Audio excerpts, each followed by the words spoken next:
नमस्ते बच्चों, मैं नीता आर्या, हिंदी अध्यापिका from Suraj school Mahendragarh.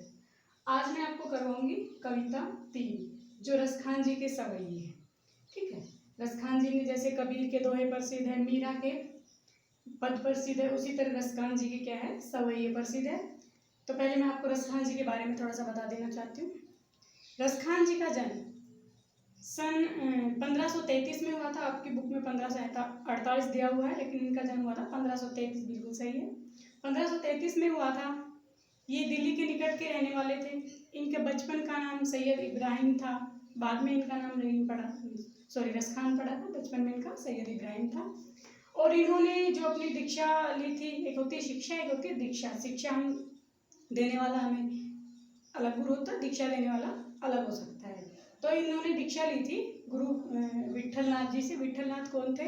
Surdas जी के जो शिष्य गुरु थे वल्लभाचार्य, उनके पुत्र थे विट्ठलनाथ। विट्ठलनाथ ने अष्टछाप की रचना की थी, जिसमें 8 कवियों को लिया था। 4 तो उसके पिता वल्लभाचार्य के थे, 4 ही विट्ठलनाथ के थे। ठीक है, तो उसमें 4 उसके पिता वल्लभाचार्य के, उनमें एक सूरदास जी थे।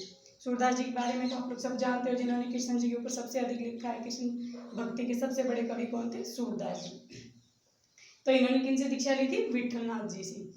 इनकी मृत्यु बताते हैं सन 1628 के आसपास हुई थी।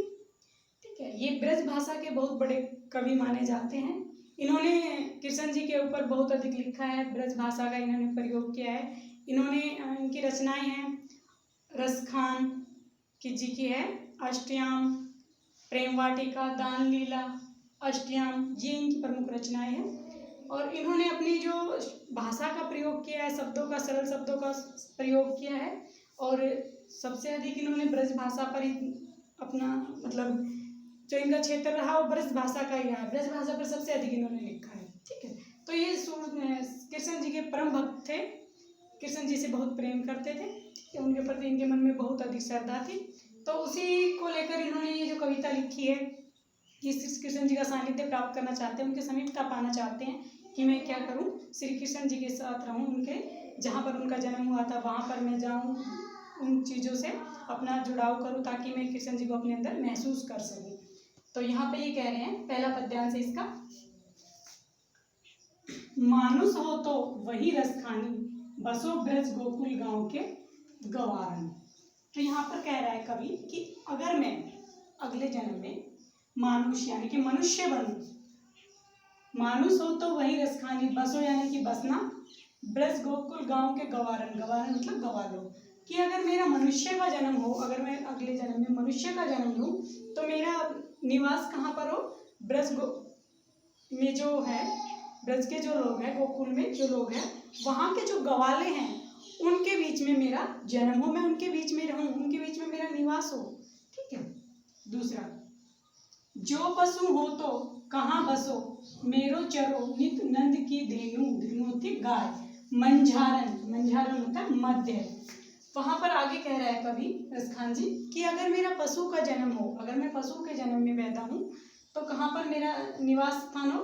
नंद बाबा की जो गाय हैं उनके मध्य, मंझारन या की मध्य, उनके बीच में अगर मेरा पशु जन्म हो तो मैं कहाँ पर हूँ? नंद बाबा की गायों के मध्य मेरा निवास हो, उनके बीच में रहूँ,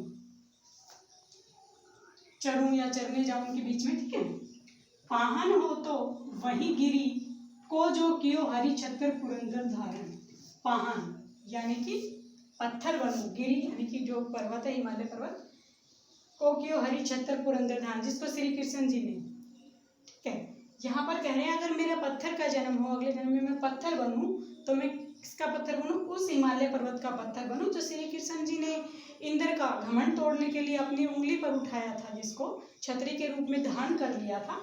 तो मैं उस पर्वत का पत्थर बनूं, उस हिमालय पर्वत का पत्थर बनूं जो श्री कृष्ण जी ने अपनी उंगली पर उठाया था। आगे कह रहे हैं, जो खग, खग होता है पक्षी।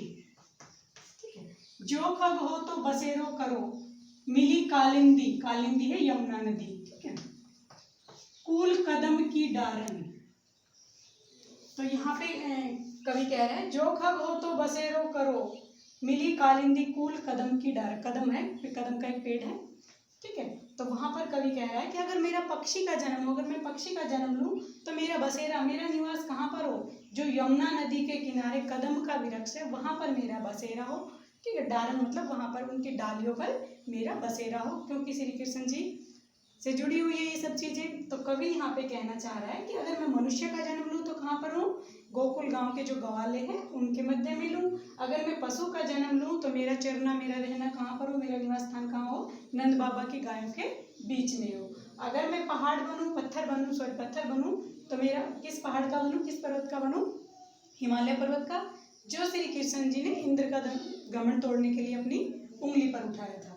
फिर आगे कह रहा है अगर मैं पक्षी का जन्म लूं तो मेरा जन्म कहाँ पर हो, मेरा रहना, मेरा निवास कहाँ पर हो, जो यमुना नदी के किनारे जो कदम का वृक्ष है उसकी डालियों पर मेरा निवास हो, वहाँ पर मेरा रहना।